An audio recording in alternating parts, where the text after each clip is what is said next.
Hey guys, today we're going to do molar mass practice number 1. This time it's problem number 4. So again, we're going to go ahead and look at this compound right here, and we've got to figure out the molar mass of this compound. I know what the compound name is. It's potassium phosphate, but eventually you're going to get the name, not the formula. You're going to have to figure out what the formula is, then figure out the molar mass. So, but as of right now, still in practice 1, we are doing just the molar mass of this compound. So we're going to go ahead and tell us what that is. So we're going to start off with our first element right here, which is potassium. So we're going to put our K there. How many potassiums do we have? Well, if I look right here, we have 3 potassiums. So we're going to put a number 3 right there. And then what we're going to do is we're going to multiply that by whatever we get from our periodic table. But let's go ahead and do the rest of them. We're going to do our next one. Oops. So I'm going to pull that one over there, and we're going to go down right here to our next one, which is going to be potassium.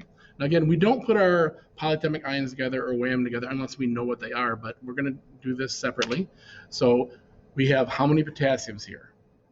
There are no parentheses, so we're just talking about right here. There's no subscript, so there is basically just one, okay, potassium. Then we have oxygen. In our oxygen right here, we have 4 of them. So we're going to go ahead and put in our oxygen. So we're going to put oxygen. And we have 4 of them. And we're going to times that by whatever our number on our periodic table is. So we got to look at potassium, phosphorus, and oxygen. So here, potassium right here. So potassium is 39. Phosphorus is 31. Oxygen is 16. Let's see if we can remember them. So phosphorus is 39. Potassium was 39, phosphorus was 31, and oxygen was 16. So we have to go ahead and put an equal sign with these. So we'll do that. And when we do that, we're going to have to do the math that goes along with that. So let's go ahead and do that. 3 times 39. Okay, so we're going to put in 3 times 39 equals 117. So we know that this is going to be 117. We'll do the same thing. Well, we know that 31 times 1 is 31. And then 4 times 16. If you remember that from before, but we'll do it again. 4 times 16 equals 64. And then we have to total these all together. And when we total those all together, that's going to equal our molar mass.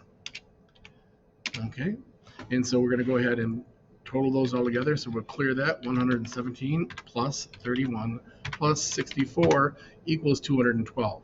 Let's do that again. 117 plus 31 plus 64 equals 212. So our molar mass for potassium phosphate is 212 grams and we're just going to copy that and paste that right there for potassium phosphate. So we already double checked it. We have everything in there. We need to go ahead and highlight that. Okay, so we'll highlight that in a different color, and there we go.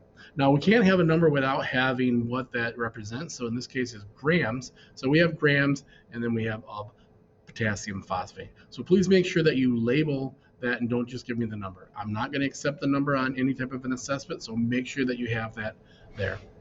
As always, go Mohawks. Nelson out.